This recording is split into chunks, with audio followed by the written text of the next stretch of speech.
요즘은요, 누가 나를 찾지 않으면 내가 사라진 기분이 듭니다. 나는 오늘도 정확히 그 시간에 눈을 떴습니다. 알람도 없이 누가 깨우지 않아도 몸이 기억하고 있습니다. 40년 가까이 출근하던 습관이 은퇴한 지 3년이 지난 지금도 저를 아침 일찍 깨웁니다. 침대 옆 탁자에는 안경, 물컵, 그리고 먼지가 앉은 휴대폰이 놓여 있습니다. 화면을 켰습니다. 알림 없음, 전화 없음, 문자 없음. 손가락으로 화면을 한번 쓸어내렸다가 다시 잠금했습니다. 뭘 기대했는지 모르겠습니다. 어제도 그랬고, 그제도 그랬습니다. 베이지색 카디건을 걸쳤습니다. 아내가 사준 겁니다. 10년 전쯤, 소매 끝이 조금 해졌지만 버릴 수가 없습니다. 연한 셔츠에 검정 슬랙스, 낡은 갈색 구두. 거울을 보니 짧은 회색 머리가 삐죽삐죽 서 있습니다. 손으로 몇 번 쓸어내렸습니다. 누가 보겠소? 혼잣말이었습니다. 부엌으로 갔습니다. 냉장고를 열었습니다. 김치통 하나, 반찬 두어 개, 우유 한 팩. 전부 딸이 지난주에 갖다 준 겁니다. 밥을 하려다가 그냥 식빵 한 장을 꺼내 물에 적셔 먹었습니다. 씹는 소리만 조용한 부엌에 울렸습니다. 시계를 봤습니다. 7시 5분. 하루가 또 시작됩니다. 오늘은 뭘 하지? 물었지만 답은 없습니다. 회사에 다닐 때는 달랐습니다. 아침 6시면 세수하고 면도하고 정장을 입었습니다. 아내가 차려준 아침을 먹으며 오늘 할 일을 머릿속으로 정리했습니다. 회의 시간, 보고서 마감, 거래처 전화. 7시 반이면 현관문을 나섰고 버스 안에서도 신문을 봤습니다. 회사에서는 늘 누군가 저를 찾았습니다. 과장님, 이 서류 좀 확인해 주세요.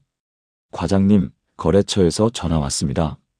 과장님, 오늘 회의 자료 준비됐습니까?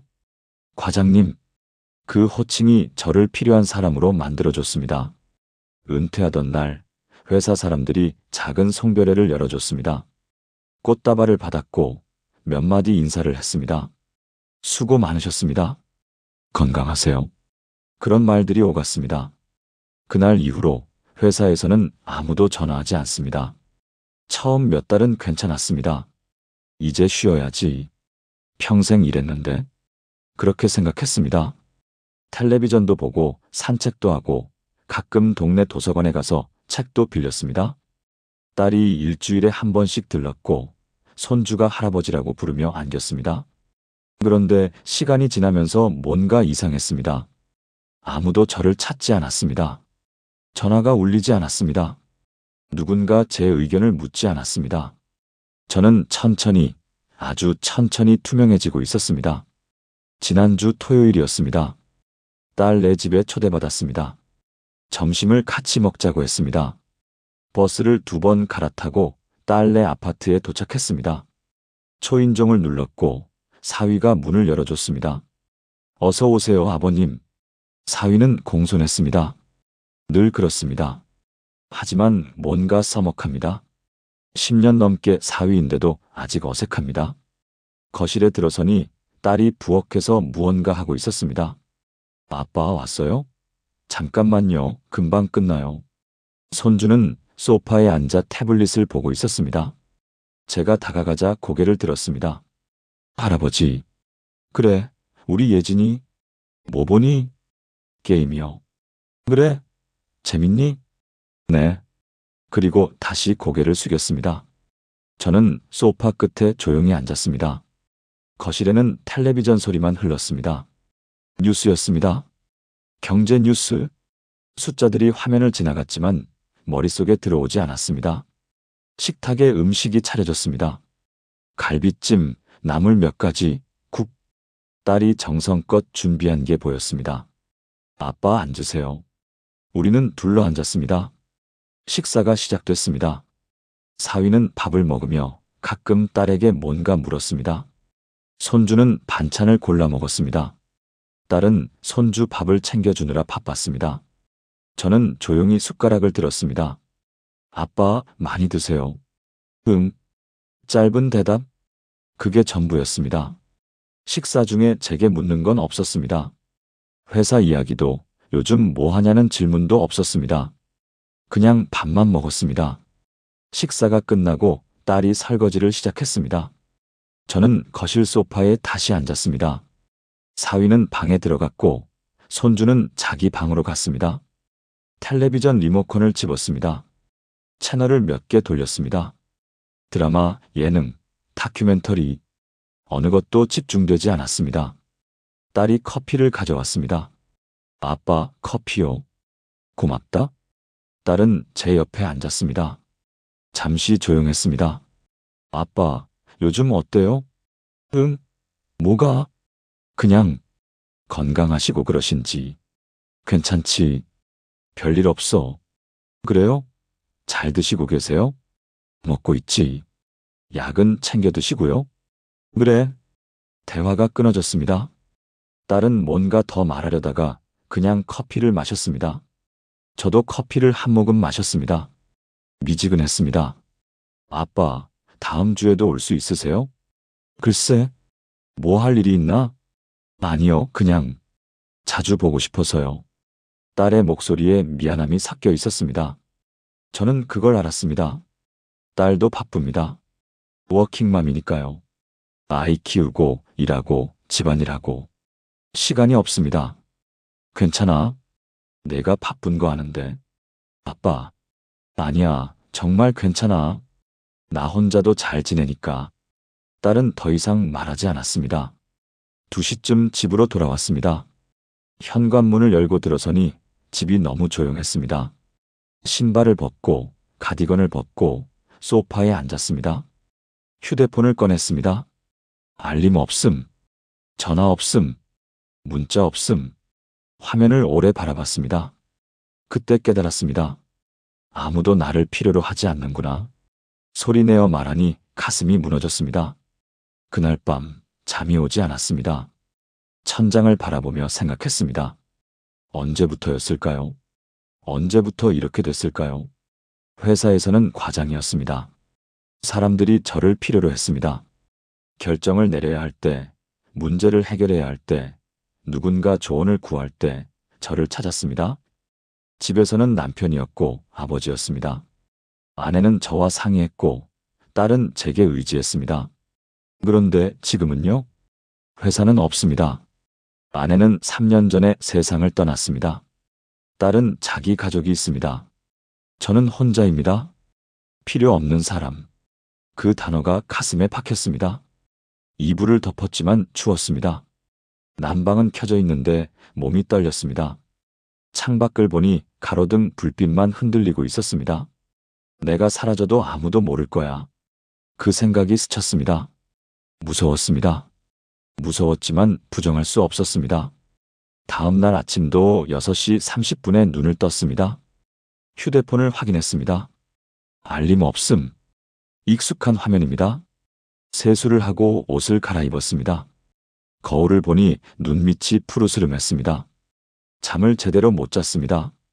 괜찮아. 오늘은 나가자. 스스로에게 말했습니다. 집에만 있으면 더 우울해질 것 같았습니다. 밖으로 나가기로 했습니다. 아침을 간단히 먹고 현관문을 열었습니다. 복도는 조용했습니다. 옆집 아줌마가 쓰레기를 버리고 있었습니다. 인사를 건넸습니다. 안녕하세요. 아줌마는 고개를 끄덕였습니다. 아, 네. 그리고 돌아서서 자기 집으로 들어갔습니다. 엘리베이터를 탔습니다. 내려가는 동안 거울에 비친 제 모습을 봤습니다. 베이지 가디건, 연한 셔츠, 검정 슬랙스, 평범한 노인. 특별할 것 없는 모습. 그래, 이게 나야. 중얼거렸습니다. 동네 공원으로 갔습니다. 아침 공기가 차가웠습니다. 바람이 불었고 나뭇잎이 떨어졌습니다. 벤치에 앉았습니다. 공원에는 사람이 몇 명 있었습니다. 조깅하는 사람, 산책하는 노부부, 강아지를 데리고 나온 젊은 여자. 모두 바빴습니다. 저만 멈춰 있었습니다. 벤치에 앉아 사람들을 바라봤습니다. 조깅하는 사람은 이어폰을 끼고 달렸습니다. 노부부는 팔짱을 끼고 천천히 걸었습니다. 강아지는 꼬리를 흔들며 주인을 따라갔습니다. 모두 목적이 있어 보였습니다. 저는 없었습니다. 그저 앉아 있을 뿐이었습니다. 시간이 흘렀습니다. 휴대폰을 꺼내 시간을 확인했습니다. 9시 40분. 벌써 2시간이 지났습니다. 일어나려다가 다시 앉았습니다. 어디 가지? 갈 곳이 없었습니다. 도서관? 어제도 갔습니다. 카페? 혼자 커피를 마시는 게 무슨 의미일까요? 집? 돌아가면 더 외로울 것 같았습니다. 그냥 앉아 있었습니다. 11시쯤 배가 고팠습니다. 근처 김밥집으로 갔습니다. 어서 오세요. 주인 아주머니가 인사했습니다. 익숙한 얼굴입니다. 몇 번 와본 적이 있습니다. 김밥 하나 주세요. 네, 잠깐만요. 자리에 앉았습니다. 가게 안에는 손님이 2명 더 있었습니다. 젊은 남자 둘. 대학생처럼 보였습니다. 라면을 먹으며 이야기하고 있었습니다. 야, 그거 진짜 웃겼어. 맞아, 진짜. 웃음소리가 들렸습니다. 저는 테이블에 놓인 물컵을 바라봤습니다. 김밥이 나왔습니다. 맛있게 드세요. 네. 젓가락을 들었습니다. 김밥을 한 입 베어 물었습니다. 맛이 없었습니다. 아니, 맛을 느낄 수 없었습니다. 그냥 씹어서 삼켰습니다. 젊은 남자들은 계속 웃으며 이야기했습니다. 저는 조용히 김밥을 먹었습니다. 가게를 나와 다시 걸었습니다. 목적 없이 걸었습니다. 슈퍼마켓 앞을 지났습니다. 약국 앞을 지났습니다. 꽃집 앞을 지났습니다. 모든 게 평범했습니다. 저도 평범했습니다. 아니, 평범보다 못했습니다. 그냥 있는 사람. 필요 없는 사람. 오후 2시쯤 집으로 돌아왔습니다. 소파에 앉았습니다. 텔레비전을 켰습니다. 뉴스가 나왔습니다. 경제 이야기, 정치 이야기, 날씨 예보. 귀에 들어오지 않았습니다. 휴대폰을 확인했습니다. 알림 없음. 전화 없음. 문자 없음. 연락처를 열어봤습니다. 딸, 사위, 옛 동료 몇 명, 친척 몇 명. 손가락이 딸 이름 위에서 멈췄습니다. 전화할까? 무슨 말을 하지? 잘 지내니? 응, 잘 지내요, 아빠.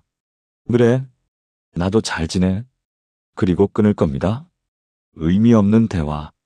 전화를 걸지 않았습니다. 화면을 껐습니다. 그냥 소파에 누웠습니다. 천장을 바라봤습니다. 천장에는 작은 얼룩이 있었습니다. 언제 생긴 건지 모릅니다. 오래됐습니다. 나도 저 얼룩 같구나. 중얼거렸습니다. 있지만 보이지 않는 것, 필요 없는 것. 저녁이 됐습니다. 냉장고를 열었습니다. 김치, 반찬, 우유, 딸이 갖다 준 것들. 일주일 전. 그 후로 딸은 연락하지 않았습니다. 괜찮습니다. 바쁠 겁니다. 밥을 하려다가 귀찮아졌습니다. 라면을 끓였습니다. 냄비에 물을 붓고 라면을 넣고 스프를 넣었습니다. 끓는 소리만 부엌에 울렸습니다. 라면을 그릇에 담았습니다. 식탁에 앉았습니다. 혼자였습니다. 늘 혼자입니다. 젓가락을 들고 면을 먹었습니다. 뜨거웠습니다. 하지만 맛이 없었습니다. 그냥 배를 채우는 행위였습니다. 다 먹고 설거지를 했습니다. 그릇을 씻으면서 창밖을 봤습니다. 어두웠습니다. 가로등 불빛만 보였습니다. 오늘도 끝났네. 말했지만 아무도 듣지 않았습니다. 며칠이 지났습니다. 같은 일상이 반복됐습니다. 6시 30분에 일어나고 세수하고 옷을 입고 밖으로 나가고 공원을 걷고 점심을 먹고 집으로 돌아오고 텔레비전을 보고 저녁을 먹고 잠자리에 들었습니다. 매일이 똑같았습니다. 변화가 없었습니다. 의미가 없었습니다. 어느 날 아침 거울을 보다가 놀랐습니다. 제 얼굴이 낯설었습니다. 눈은 초점이 없었고 입은 굳어 있었고 얼굴은 회색빛이었습니다. 이게 나야? 물었지만 대답은 없었습니다. 손으로 얼굴을 만졌습니다. 차가웠습니다. 나는 죽어가고 있어. 그 생각이 스쳤습니다. 육체는 살아있지만 마음은 죽어가고 있었습니다. 목요일 오후였습니다. 딸에게서 전화가 왔습니다. 가슴이 뛰었습니다. 오랜만이었습니다. 여보세요? 아빠, 나예요. 응, 딸. 아빠, 괜찮으세요? 응, 괜찮지. 다행이에요. 요즘 바빠서 전화 못 드렸어요. 괜찮아. 내가 바쁜 거 아는데. 아빠, 주말에 올 수 있으세요? 가슴이 두근거렸습니다. 응, 갈 수 있지. 그럼 토요일 점심에 오세요. 같이 밥 먹어요. 그래, 알겠어. 전화가 끊어졌습니다.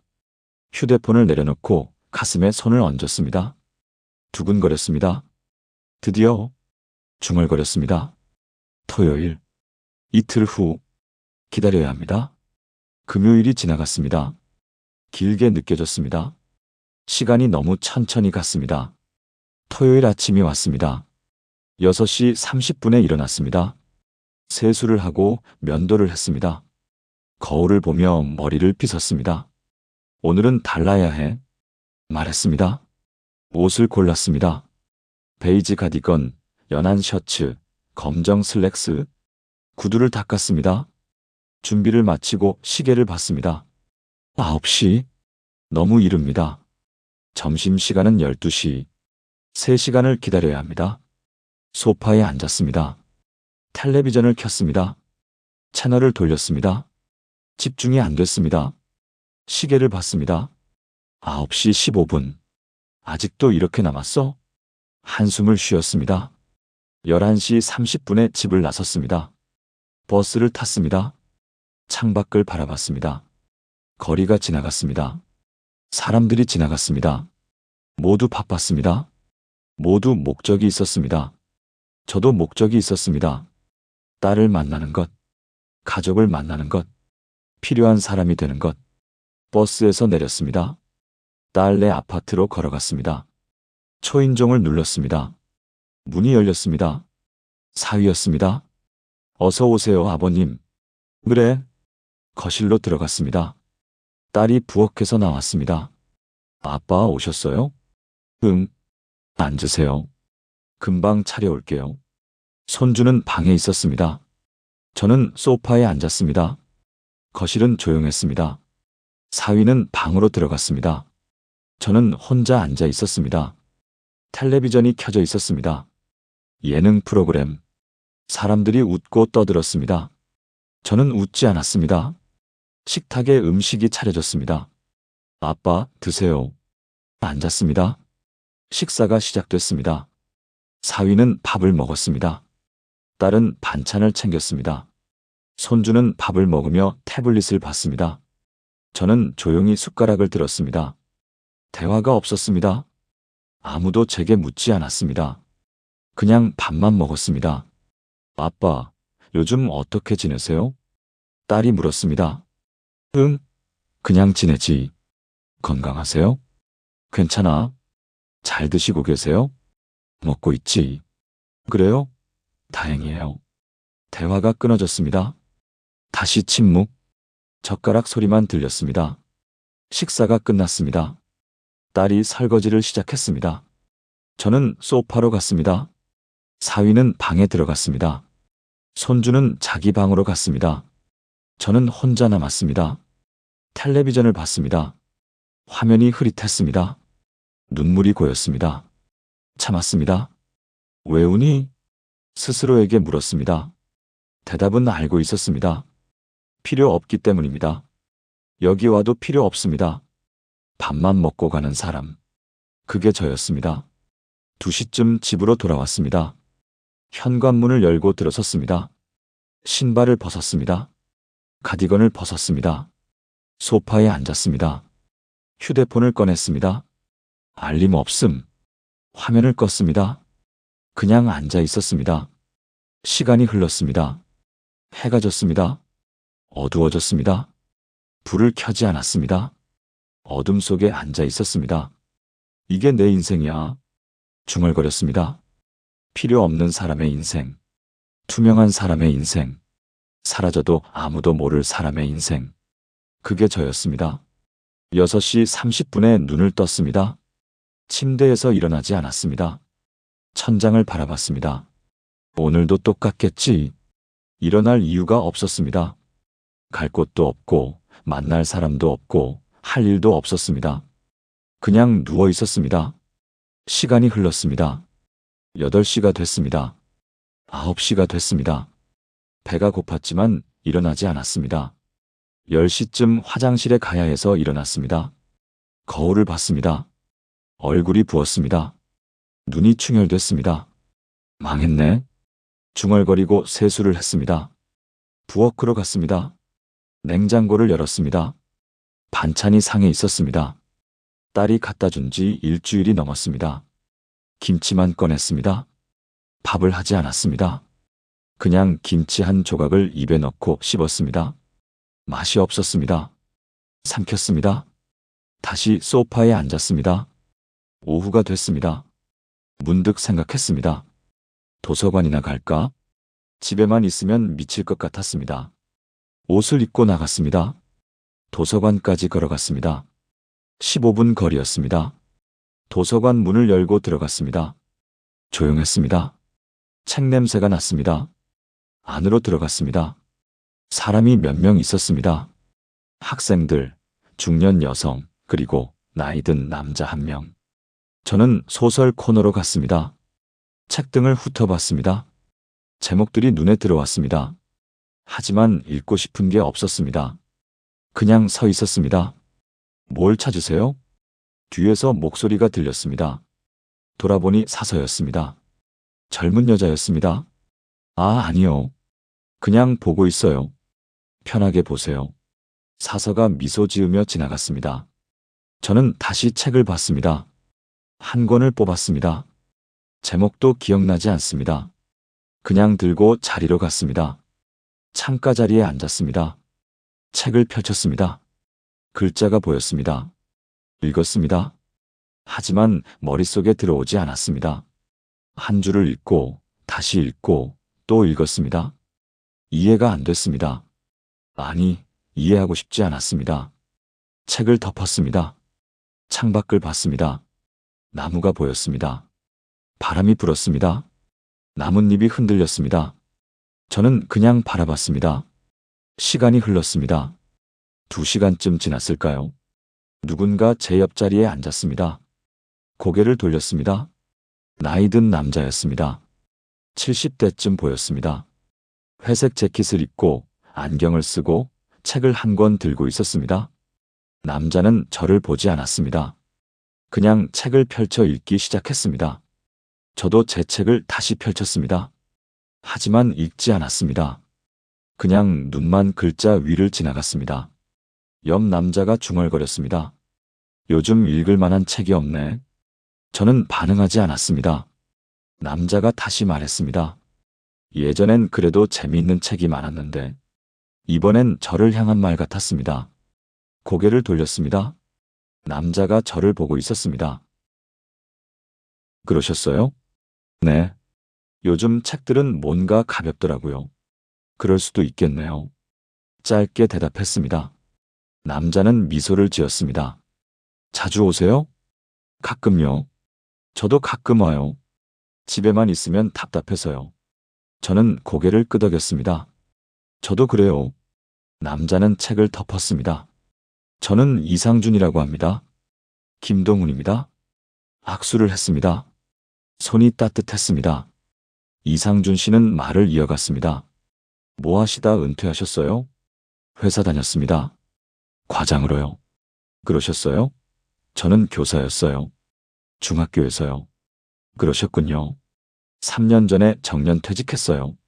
저도 3년 전입니다. 이상준 씨가 웃었습니다. 맞네요. 그럼 비슷한 시기네요. 그렇네요. 우리는 잠시 침묵했습니다. 그런데 이상하게 불편하지 않았습니다. 이상준 씨가 다시 말했습니다. 은퇴하고 어떠세요? 별로요. 솔직하게 말했습니다.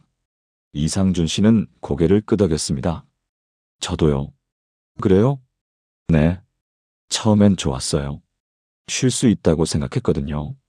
근데 시간이 지나니까 이상준 씨는 말을 멈췄습니다. 저는 기다렸습니다. 외롭더라고요. 그 말이 가슴에 박혔습니다. 저도요. 제 목소리가 떨렸습니다. 이상준 씨는 저를 바라봤습니다. 집에 혼자 계세요? 네. 저도요. 아내는 몇 년 전에 세상을 떠났고 아들은 외국에 있어요. 그러시군요. 연락도 잘 안 해요. 바쁘니까요.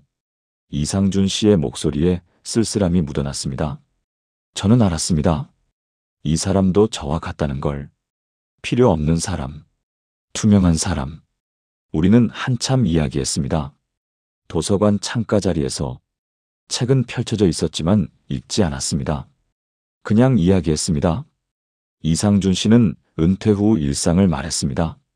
매일이 똑같아요. 아침에 일어나고 밥 먹고 텔레비전 보고 산책하고 또 밥 먹고 자고. 그게 다예요. 저도 말했습니다. 저도요. 똑같아요. 누가 전화하지도 않아요. 저도요. 가끔 아들한테 전화하려다가 그냥 말아요. 뭐라고 말할지 모르겠어서요. 저도 딸한테 그래요. 우리는 웃었습니다. 슬픈 웃음이었습니다. 하지만 공감하는 웃음이었습니다. 이상준 씨가 말했습니다. 우리 같은 사람들 많을 거예요. 그럴까요? 당연하죠. 은퇴한 노인들 다들 비슷할 거예요. 그 말이 위로가 됐습니다. 혼자가 아니라는 것, 나만 이런 게 아니라는 것. 해가 지고 있었습니다. 창밖이 어두워졌습니다. 이상준 씨가 일어났습니다. 이제 가야겠어요. 그러세요. 또 와요. 목요일쯤. 네.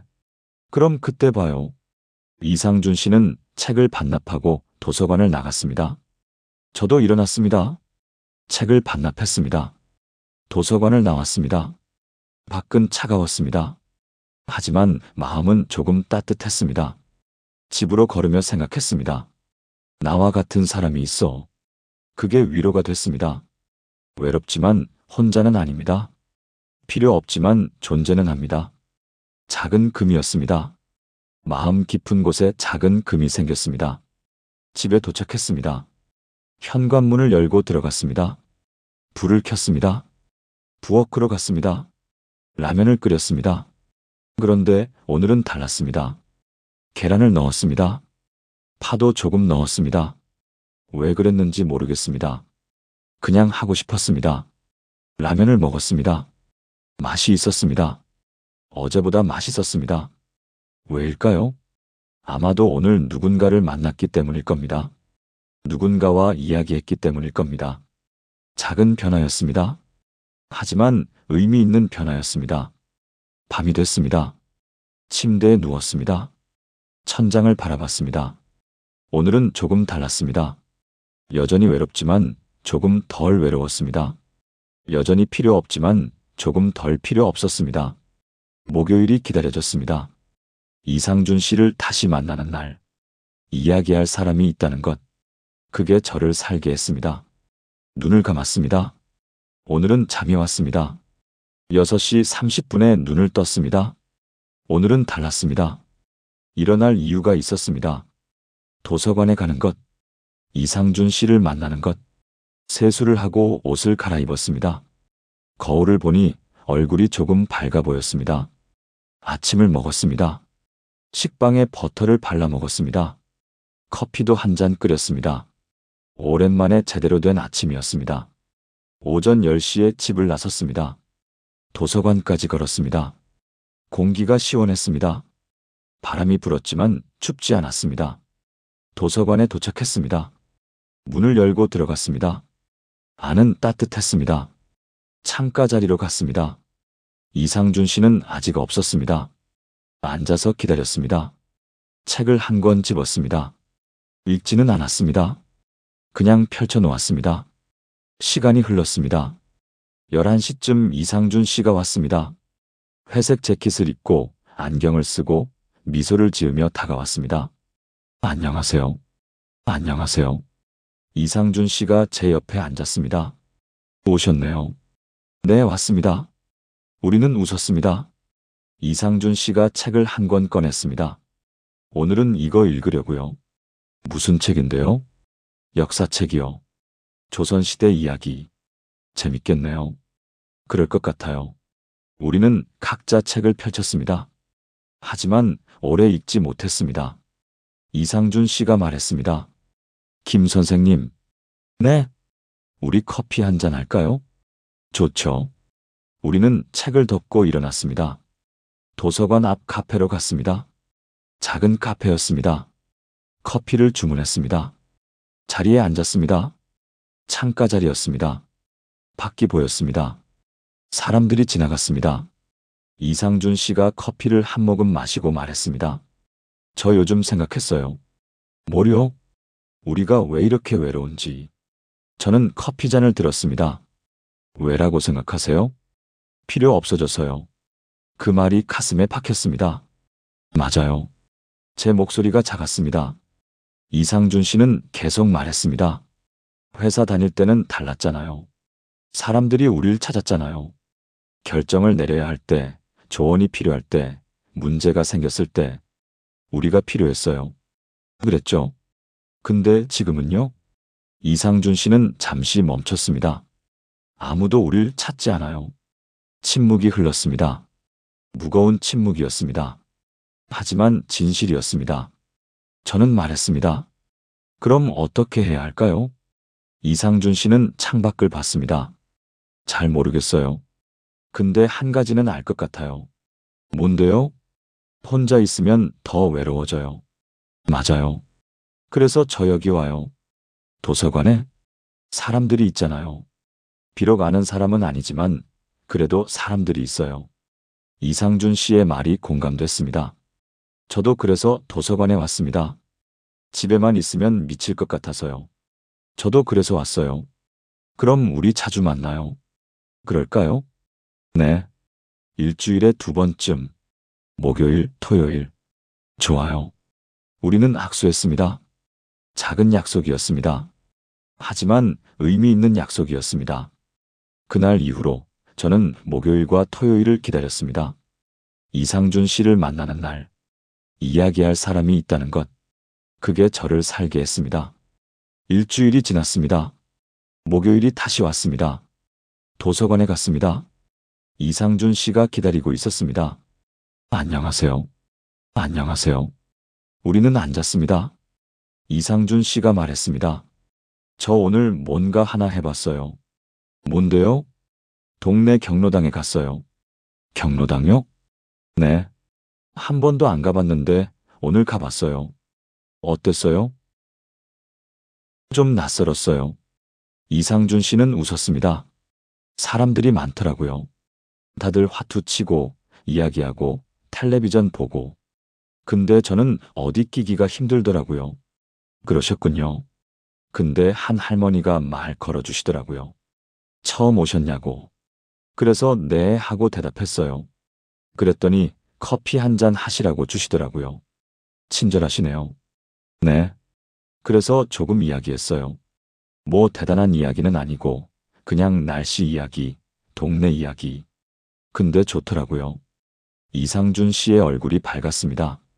다시 갈 거예요? 네. 내일 또 가보려고요. 저는 감탄했습니다. 이상준 씨는 실행하고 있었습니다. 작은 변화를, 작은 목적을. 그날 밤 저도 생각했습니다. 나도 뭔가 해봐야겠어. 하지만 뭘 해야 할까요? 경로당은 너무 낯설었습니다. 다른 건 없을까요? 생각하다가 떠올랐습니다. 동네 슈퍼마켓, 거기 아주머니가 있습니다. 가끔 장을 보러 가면 인사를 나눴습니다. 내일 가서 이야기 좀 해보자. 작은 결심이었습니다. 다음 날 오전 슈퍼마켓에 갔습니다. 문을 열고 들어갔습니다. 어서 오세요. 아주머니가 인사했습니다. 안녕하세요. 저는 장바구니를 들고 물건을 골랐습니다. 라면, 우유, 계란, 빵. 계산대로 갔습니다. 아주머니가 계산을 했습니다. 5,500원입니다.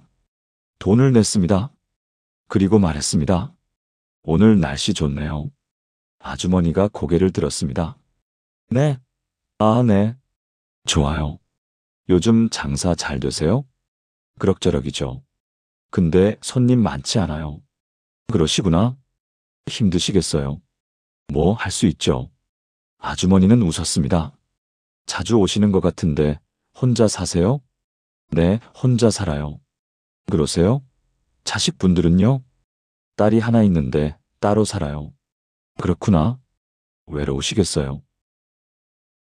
조금요. 아주머니는 고개를 끄덕였습니다. 저도 혼자 살아요. 남편은 몇 년 전에 돌아가셨고 아들은 멀리 있어요. 그러시군요. 그래서 가게 하는 거예요. 집에만 있으면 답답해서요. 이해해요. 우리는 잠시 침묵했습니다. 그런데 이상하게 편안했습니다. 아주머니가 말했습니다. 자주 오세요. 이야기 상대도 필요하고요. 그럴게요. 저는 장바구니를 들고 나왔습니다. 마음이 조금 가벼웠습니다. 그날 이후로 저는 일주일에 두세 번 슈퍼마켓에 갔습니다. 꼭 필요한 물건이 아니어도 갔습니다. 그냥 가서 아주머니와 이야기했습니다. 날씨 이야기, 동네 이야기, 텔레비전 이야기. 별거 아닌 이야기들이었습니다. 하지만 의미 있었습니다. 연결이 생겼습니다. 작은 연결. 하지만 저를 살게 하는 연결. 토요일이 왔습니다. 이상준 씨를 만났습니다. 도서관 앞 카페에서 커피를 마셨습니다. 이상준 씨가 물었습니다. 요즘 어떠세요? 조금 나아졌어요. 그래요? 뭐 하셨는데요? 동네 슈퍼 아주머니랑 이야기해요. 가끔요. 오, 좋네요. 이상준 씨는 웃었습니다. 저도 경로당에 자주 가요. 이제 좀 익숙해졌어요. 다행이에요. 거기서 친구도 한 명 생겼어요. 정말요? 네. 박 선생님이라고 저랑 비슷한 나이예요. 예전에 공무원 하셨대요. 좋겠네요. 우리 셋이서 언젠가 밥 한번 먹어요. 그럽시다. 우리는 웃었습니다. 변화가 생기고 있었습니다. 작은 변화. 하지만 의미 있는 변화. 하지만 모든 게 순조로운 건 아니었습니다.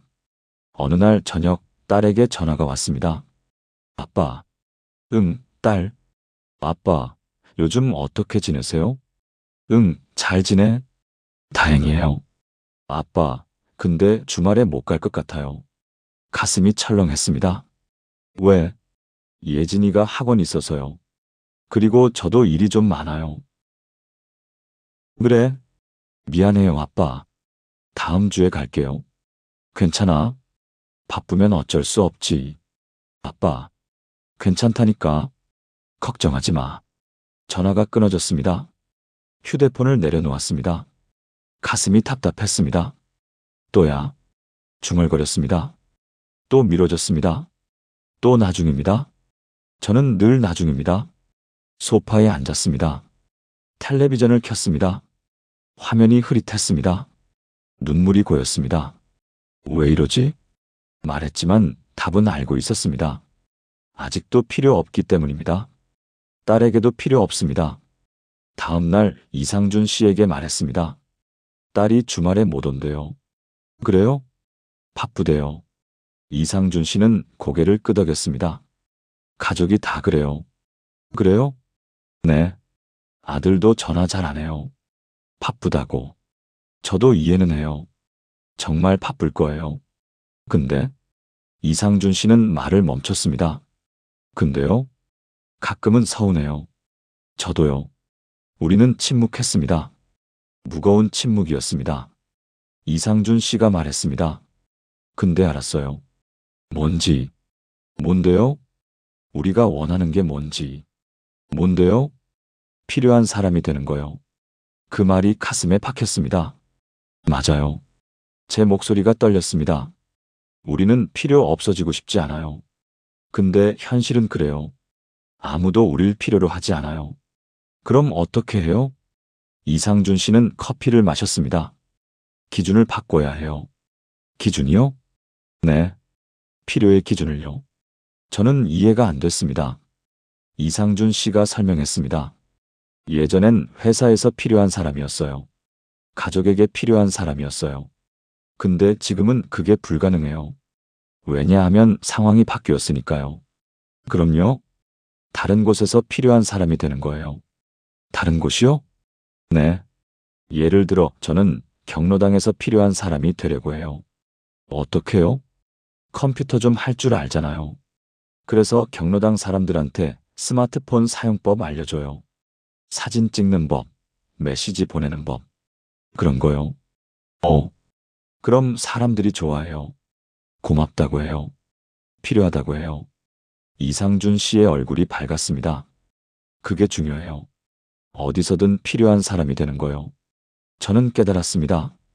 그게 답이라는 걸. 기준을 바꾸는 것. 집으로 돌아오며 생각했습니다. 나는 어디서 필요한 사람이 될 수 있을까? 슈퍼 아주머니? 도서관? 경로당?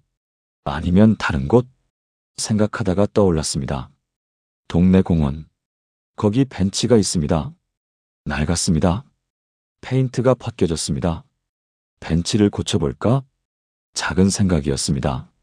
하지만 실행할 수 있는 생각이었습니다. 다음 날 철물점에 갔습니다. 페인트와 붓을 샀습니다. 공원으로 갔습니다. 벤치 앞에 섰습니다. 낡았습니다. 하지만 고칠 수 있었습니다. 페인트를 열었습니다. 붓을 들었습니다. 칠하기 시작했습니다. 천천히, 조심스럽게. 한참 후 한 벤치가 새 것처럼 보였습니다. 땀이 났습니다. 하지만 기분이 좋았습니다. 누군가 다가왔습니다. 중년 여성이었습니다. 뭐 하세요? 아, 벤치 고치고 있어요. 그러세요? 감사하네요. 이 벤치 낡아서 앉기 힘들었거든요. 그래요? 그럼 다행이네요. 여성은 웃었습니다. 고맙습니다. 아니에요. 여성은 지나갔습니다. 저는 다시 붓을 들었습니다. 가슴이 따뜻했습니다. 필요한 사람. 작은 곳에서라도 저는 필요한 사람이었습니다. 저는 변했습니다. 조금씩, 천천히, 하지만 분명히. 목요일과 토요일에는 이상준 씨를 만났습니다. 일주일에 두세 번은 슈퍼마켓에 갔습니다. 공원 벤치를 고쳤고 화단도 가꿨습니다. 경로당에도 한 번 가봤습니다. 낯설었지만 괜찮았습니다. 사람들이 있었습니다. 이야기가 있었습니다. 연결이 있었습니다. 여전히 외로웠습니다. 여전히 딸은 바빴습니다. 여전히 전화는 자주 오지 않았습니다. 하지만 달랐습니다. 예전처럼 무기력하지 않았습니다. 예전처럼 투명하지 않았습니다. 저는 존재했습니다. 필요한 사람으로. 어느 화요일 오후였습니다. 휴대폰이 울렸습니다. 딸이었습니다. 여보세요? 아빠, 나예요. 응, 딸. 아빠, 이번 주말에 갈 수 있으세요? 응, 갈 수 있지. 그럼 토요일 점심에 오세요. 알았어. 전화가 끊어질 뻔했습니다. 그런데 딸이 다시 말했습니다. 아빠. 응? 요즘 어떻게 지내세요?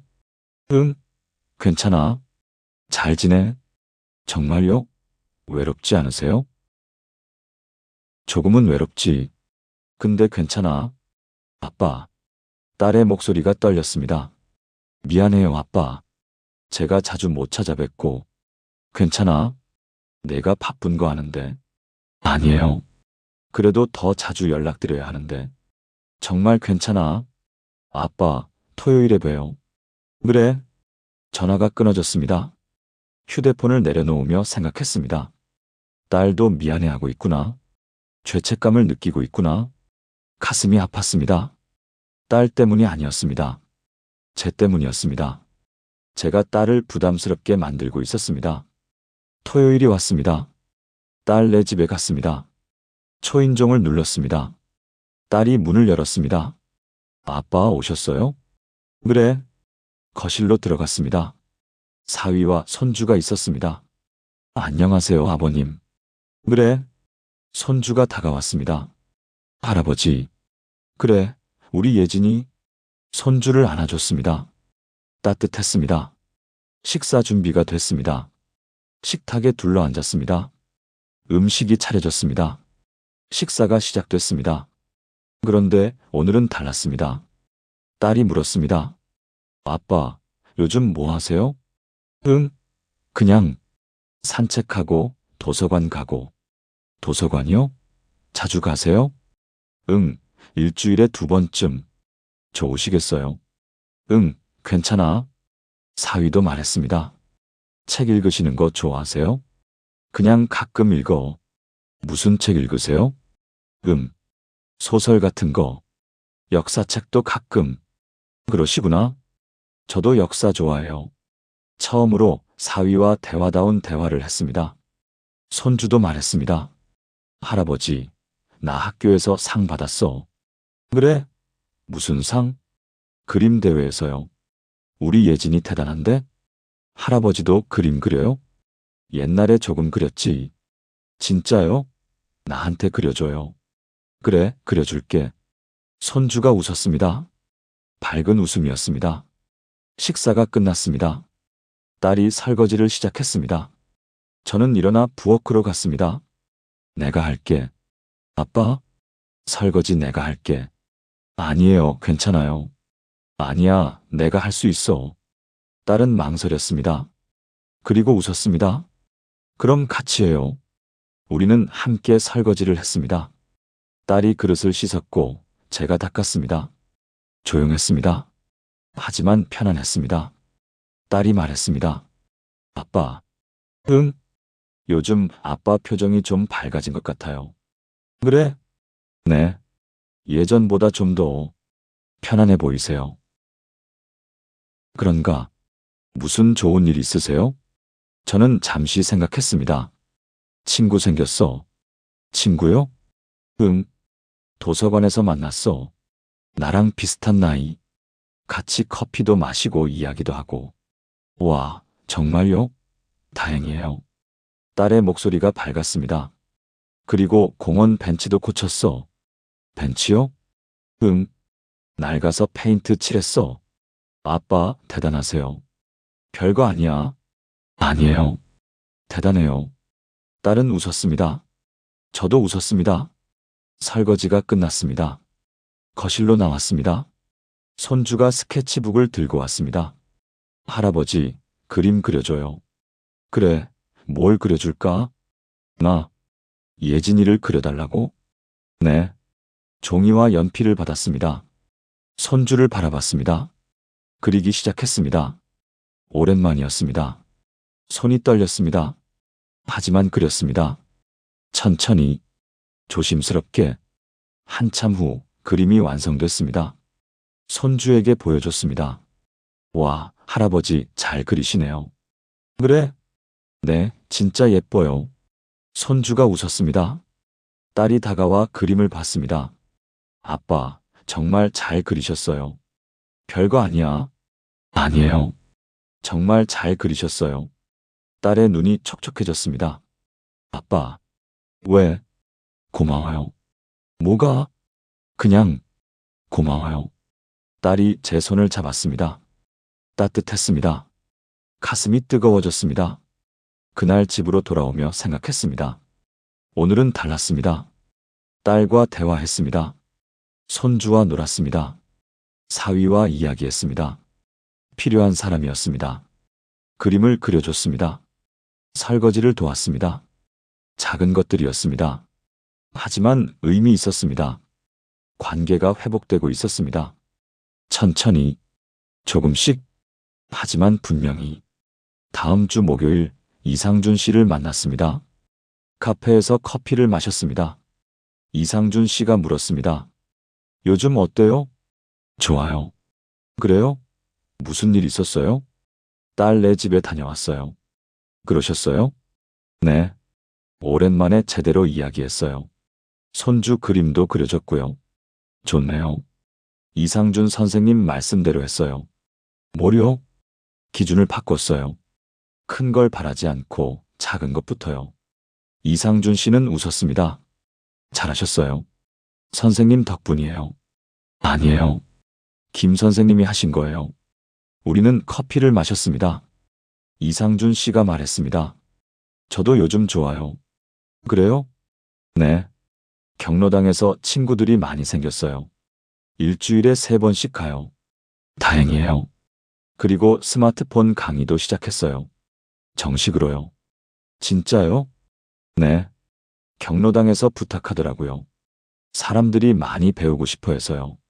그래서 시작했어요. 대단하세요. 별거 아니에요. 근데 기분이 좋아요. 필요한 사람이 된 기분이요. 이상준 씨의 얼굴이 밝았습니다. 저도 웃었습니다. 우리는 변하고 있었습니다. 필요 없는 사람에서 필요한 사람으로, 투명한 사람에서 존재하는 사람으로. 그날 밤 침대에 누워 생각했습니다. 한 달 전과 지금 많이 달라졌습니다. 여전히 외롭습니다. 여전히 혼자입니다. 하지만 다릅니다. 연결이 있습니다. 목적이 있습니다. 필요가 있습니다. 작은 것들이었습니다. 거창하지 않았습니다. 하지만 제 삶을 바꿨습니다. 눈을 감았습니다. 내일이 기대됐습니다. 2달이 지났습니다. 계절이 바뀌고 있었습니다. 날씨가 추워졌습니다. 나뭇잎이 떨어졌습니다. 하지만 제 마음은 따뜻했습니다. 6시 30분에 일어났습니다. 세수를 하고 옷을 입었습니다. 거울을 봤습니다. 얼굴이 달라 보였습니다. 밝았습니다. 살아 있었습니다. 아침을 먹었습니다. 토스트에 계란을 구워 먹었습니다. 커피도 한 잔 끓였습니다. 창밖을 봤습니다. 햇빛이 들어왔습니다. 오늘도 좋은 하루가 되겠어. 말하고 웃었습니다. 오전에는 공원에 갔습니다. 벤치를 확인했습니다. 페인트가 잘 유지되고 있었습니다. 사람들이 앉아 있었습니다. 노부부, 젊은 엄마와 아이, 학생. 모두 제가 고친 벤치에 앉아 있었습니다. 기분이 좋았습니다. 화단도 확인했습니다. 꽃이 시들고 있었습니다. 겨울이 오고 있었습니다. 내년 봄에 다시 심어야겠습니다. 산책을 했습니다. 공원을 한 바퀴 돌았습니다. 사람들이 지나갔습니다. 인사를 건넸습니다. 안녕하세요. 안녕하세요. 모두 인사를 받아줬습니다. 낯선 사람들이었습니다. 하지만 연결됐습니다. 작은 연결. 인사 하나로. 오후에는 경로당에 갔습니다. 문을 열고 들어갔습니다. 어서 오세요. 관리자 아주머니가 인사했습니다. 안녕하세요. 안으로 들어갔습니다. 사람들이 모여 있었습니다. 이상준 씨가 있었습니다. 박 선생님도 있었습니다.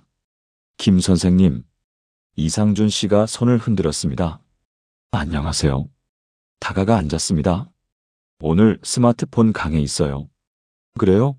몇 시예요? 2시요. 시계를 봤습니다. 1시 50분. 곧 시작하네요. 네, 같이 들어요. 우리는 강의실로 갔습니다. 작은 방이었습니다. 의자가 10개 정도 있었습니다. 사람들이 앉았습니다. 이상준 씨가 앞에 섰습니다. 오늘은 사진 보내는 법을 배워볼게요. 강의가 시작됐습니다. 이상준 씨는 천천히 설명했습니다. 사람들은 집중해서 들었습니다. 저도 들었습니다. 알고 있는 내용이었지만 다시 들으니 좋았습니다. 강의가 끝났습니다. 사람들이 박수를 쳤습니다. 이상준 씨는 웃었습니다. 다음 주에 또 봬요. 네, 감사합니다. 사람들이 나갔습니다. 저는 이상준 씨를 기다렸습니다. 수고하셨어요. 고마워요. 강의 잘하시네요. 별로예요. 근데 사람들이 좋아해줘서 기뻐요. 당연히 좋아하죠. 필요한 거잖아요. 그렇죠. 우리는 밖으로 나왔습니다. 카페로 갔습니다. 커피를 주문했습니다. 앉아서 이야기했습니다. 박 선생님도 합류했습니다. 김 선생님, 오랜만이에요. 그러게요. 잘 지내셨어요? 네, 잘 지냈어요. 우리는 이야기했습니다. 별거 아닌 이야기들. 날씨, 뉴스, 동네 소식. 하지만 즐거웠습니다. 연결이 있었습니다. 우정이 있었습니다. 저녁 무렵 집으로 돌아왔습니다. 휴대폰을 확인했습니다. 딸에게서 문자가 와 있었습니다. 아빠, 내일 저녁에 우리 집으로 오세요. 같이 저녁 먹어요. 가슴이 뛰었습니다. 답장을 보냈습니다. 그래, 갈게. 휴대폰을 내려놓고 미소 지었습니다. 저녁을 준비했습니다. 냉장고를 열었습니다. 반찬이 많았습니다. 딸이 지난주에 갖다 준 것들.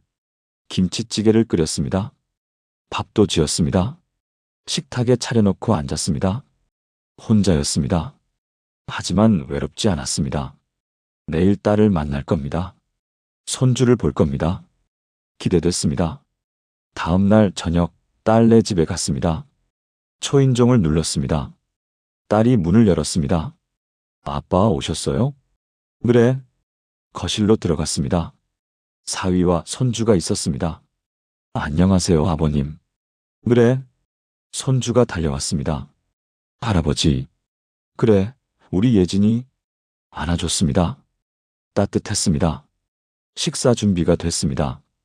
식탁에 앉았습니다. 음식이 차려졌습니다. 아빠, 오늘은 아빠가 좋아하시는 갈비찜 준비했어요. 그래, 고맙다. 식사가 시작됐습니다. 딸이 물었습니다. 아빠, 요즘 어떻게 지내세요? 좋아. 경로당도 다니고 친구들도 만나고. 정말요? 다행이에요. 사위도 말했습니다. 활동적으로 지내시네요. 그냥 할 수 있는 거 하는 거지. 손주가 말했습니다. 할아버지, 나 학교에서 그림 숙제 있어. 그래? 뭘 그리는데? 가족이요. 가족? 좋네. 할아버지도 그려도 돼요? 물론이지. 손주가 웃었습니다.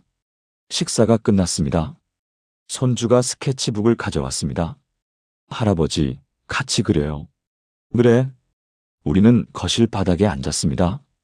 손주는 엄마 아빠를 그렸습니다. 저는 옆에서 조언했습니다. 여기는 이렇게 그리면 더 예쁠 거야. 정말요? 그럼. 함께 그렸습니다. 딸이 다가와 앉았습니다. 아빠, 예진이 그림 많이 늘었죠? 그래, 우리 예진이 잘 그려. 아빠가 가르쳐 주셔서요. 별로 가르친 것도 없는데. 아니에요.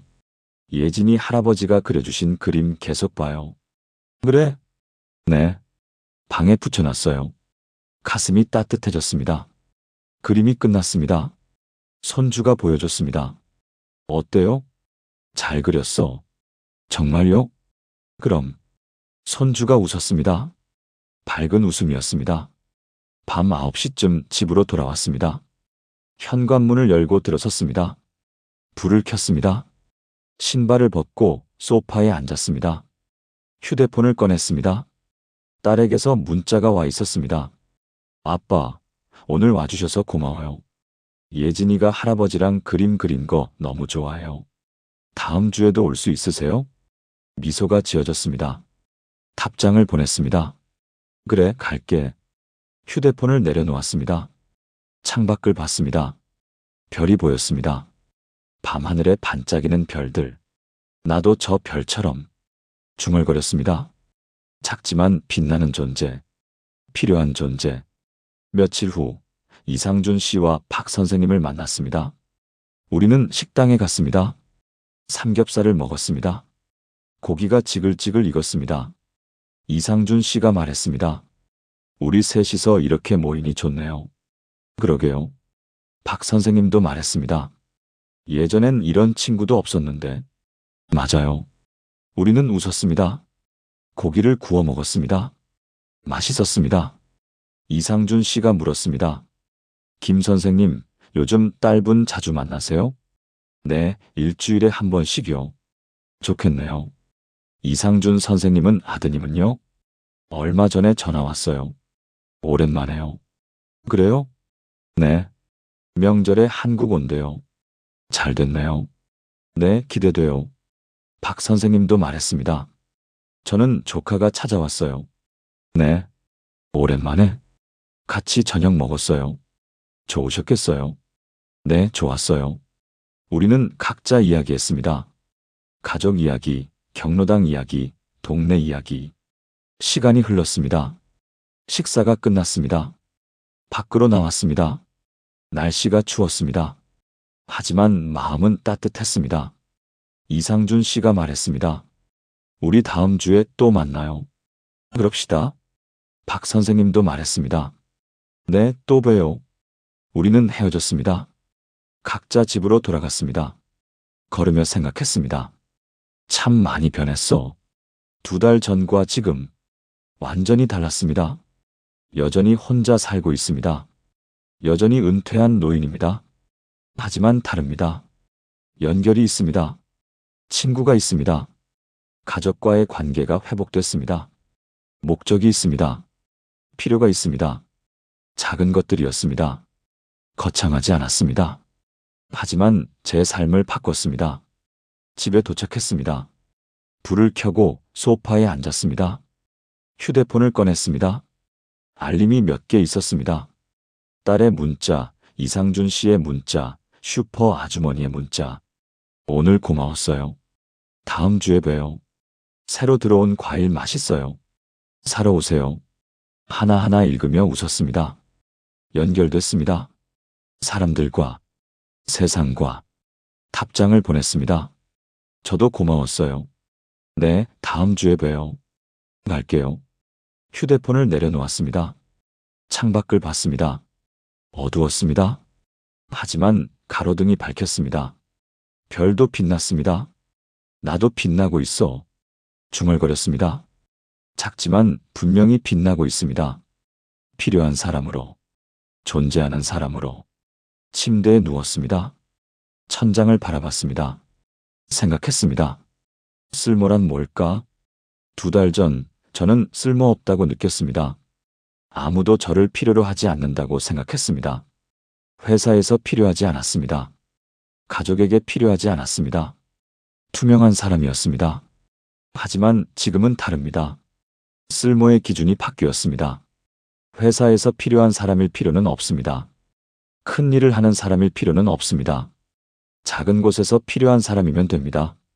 누군가와 이야기하는 것, 벤치를 고치는 것, 손주에게 그림을 가르쳐주는 것, 슈퍼 아주머니와 인사하는 것, 경로당에서 친구를 만나는 것, 작은 것들이었습니다. 하지만 의미 있었습니다. 그게 쓸모였습니다. 며칠 후 딸에게서 전화가 왔습니다. 아빠. 응, 딸. 아빠, 제가 말씀드릴 게 있어요. 뭔데? 요즘 아빠 많이 밝아지신 것 같아요. 그래? 네. 예전보다 훨씬 좋아 보이세요. 고맙다. 아빠, 혼자 계신데 외롭지 않으세요? 가끔은 외로워. 근데 괜찮아. 정말요? 응. 친구들도 있고 할 일도 있고. 그래서 괜찮아. 딸의 목소리가 밝아졌습니다. 다행이에요. 제가 걱정 많이 했거든요. 알아. 근데 걱정 안 해도 돼. 나 잘 지내고 있어. 네, 아빠. 그래도 자주 연락할게요. 그래. 바쁘지 않을 때 해. 네, 아빠. 사랑해요. 나도. 전화가 끊어졌습니다. 휴대폰을 내려놓고 눈을 감았습니다. 가슴이 따뜻했습니다. 딸도 편해졌습니다. 제가 편해지니 딸도 편해졌습니다. 관계가 회복됐습니다. 그날 밤 일기를 썼습니다. 오랜만이었습니다. 펜을 들고 종이에 적었습니다. 오늘 나는 깨달았다. 쓸모란 내가 정하는 것이라는 걸. 세상이 정하는 게 아니라 내가 정하는 것. 나는 작은 곳에서 필요한 사람이다. 그게 나의 쓸모다? 글을 쓰며 눈물이 났습니다. 슬픈 눈물이 아니었습니다. 감사한 눈물이었습니다. 살아있다는 것, 필요한 사람이라는 것, 그게 감사했습니다. 다음 날 아침 6시 30분에 일어났습니다. 세수를 하고 거울을 봤습니다. 웃고 있었습니다. 오늘도 좋은 하루가 될 거야. 말하고 웃었습니다. 아침을 먹고 밖으로 나갔습니다. 공원으로 갔습니다. 벤치에 앉았습니다. 제가 고친 벤치에 해가 떠올랐습니다. 햇빛이 따뜻했습니다. 사람들이 지나갔습니다. 조깅하는 사람, 산책하는 노부부, 강아지를 데리고 나온 젊은 여자. 모두 바빴습니다. 저도 바빴습니다. 살아가는 것, 연결하는 것, 필요한 사람이 되는 것. 그게 제 일이었습니다. 엔딩 내레이션. 아무도 나를 필요로 하지 않는 것 같았습니다. 세상이 저를 잊은 것 같았습니다. 투명한 사람이 된 것 같았습니다. 하지만 깨달았습니다. 필요의 기준은 제가 정하는 것이라는 걸. 쓸모의 기준은 제가 만드는 것이라는 걸. 회사에서 필요하지 않아도 괜찮습니다. 작은 곳에서 필요하면 됩니다. 누군가에게 이야기 상대가 되어주는 것, 손주에게 그림을 가르쳐주는 것, 벤치를 고치는 것, 그게 쓸모입니다. 작은 쓸모, 하지만 의미 있는 쓸모. 저는 이제 압니다. 완전히 외롭지 않아도 된다는 것을, 완전히 필요한 사람이 아니어도 된다는 것을, 작은 연결이면 충분하다는 것을, 작은 목적이면 충분하다는 것을, 그게 삶이라는 것을. 해가 떠오릅니다. 새로운 날이 시작됩니다. 저는 일어나 걷습니다. 천천히, 하지만 분명하게 살아가고 있습니다. 필요한 사람으로, 존재하는 사람으로. 그게 저입니다. 그게 우리입니다. 여러분도 혹시 그런 적 있으신가요? 아무도 나를 필요로 하지 않는다고 느낀 적? 투명해진 것 같다고 느낀 적? 그렇다면 기억하세요. 쓸모의 기준은 바뀔 수 있습니다. 작은 것에서 의미를 찾을 수 있습니다. 작은 연결이 당신을 살게 합니다. 작은 목적이 당신을 빛나게 합니다. 당신은 필요한 사람입니다. 작은 곳에서라도 그게 충분합니다. 오늘도 수고하셨습니다. 내일도 함께 걸어가요. 천천히, 하지만 분명하게.